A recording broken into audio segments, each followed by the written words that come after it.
Vous écoutez Drops of the Lectionary, la méditation quotidienne de la parole de Dieu proposée par l'ADAL, l'aumônerie diocésaine de l'apostolat des laïcs de l'archidiocèse de Douala.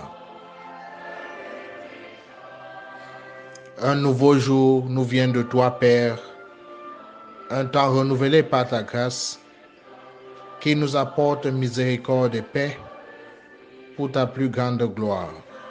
Amen.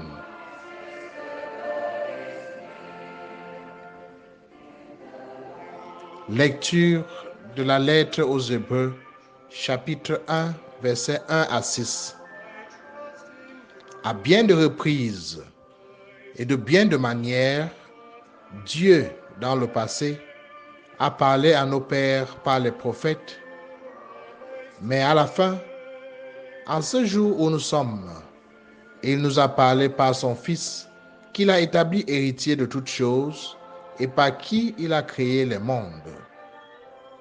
Rayonnant de la gloire de Dieu, expression parfaite de son être, le Fils, qui porte l'univers par sa parole puissante, après avoir accompli la purification des péchés, s'est assis à la droite de la majesté divine, dans les hauteurs des cieux. Il est devenu bien supérieur aux anges, dans la mesure même où il a reçu un héritage, un nom si différent de leur.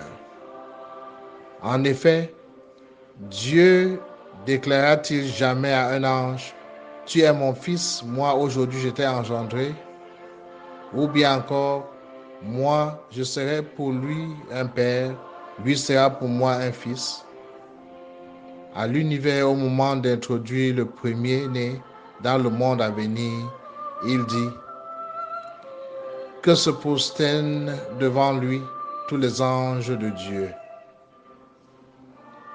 Parole du Seigneur.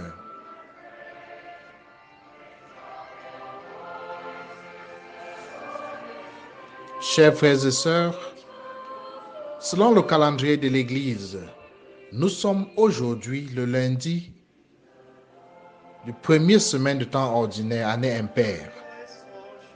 Ayant commencé la nouvelle année liturgique par le temps de l'Avent, suivi du temps de Noël, nous entrons maintenant dans le temps d'espérance, le temps ordinaire. Et c'est avec l'Épître aux Hébreux que nous nous mettons en chemin pour témoigner de l'amour de Dieu, Dieu qui nous a tant aimés en donnant son propre Fils, pour que quiconque croit en lui reçoit la vie éternelle. La lettre aux Hébreux s'ouvre avec une affirmation forte sur la place du Christ dans tout le projet de Dieu. Le Christ est le sommet de la révélation, de tout ce que Dieu a voulu nous dire. La lettre commence par ces paroles. À bien de reprises et bien de manières, Dieu, dans le passé, a parlé à nos pères par les prophètes.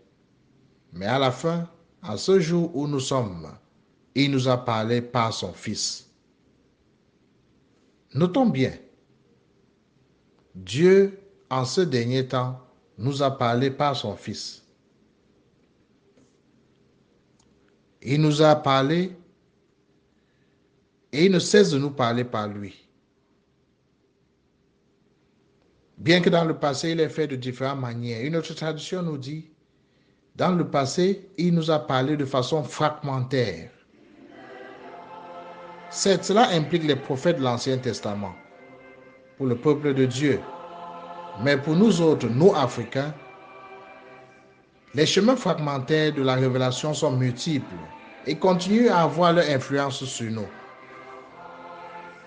Je cite les oracles des charlatans, les coutumes traditionnelles lointaines, les cultes anciennes de la religion traditionnelle. En ces derniers temps aussi, nous constatons la renaissance des prophètes, des hommes qui se disent capables de parler au nom de Dieu, des hommes qui se disent capables de prédire notre avenir, de conditionner notre existence par leurs révélations malsaines qui visent parfois le bien-être matériel. L'Épître aux Hébreux nous dit stop.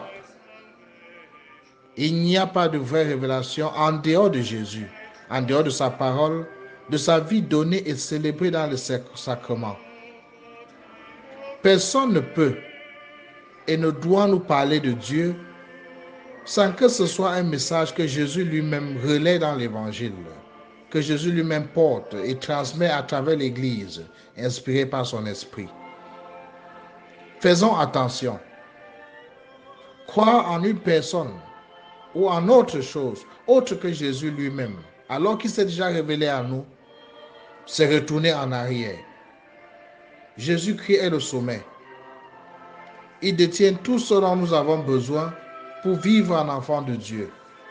Il a été établi héritier de tout ce qui appartient à Dieu et par lui, Dieu a créé le monde, nous dit l'auteur de l'Épître. N'ayons pas peur de tout lui donner, de nous abandonner à Jésus.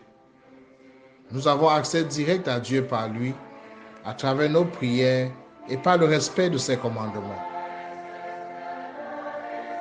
Prions le Seigneur.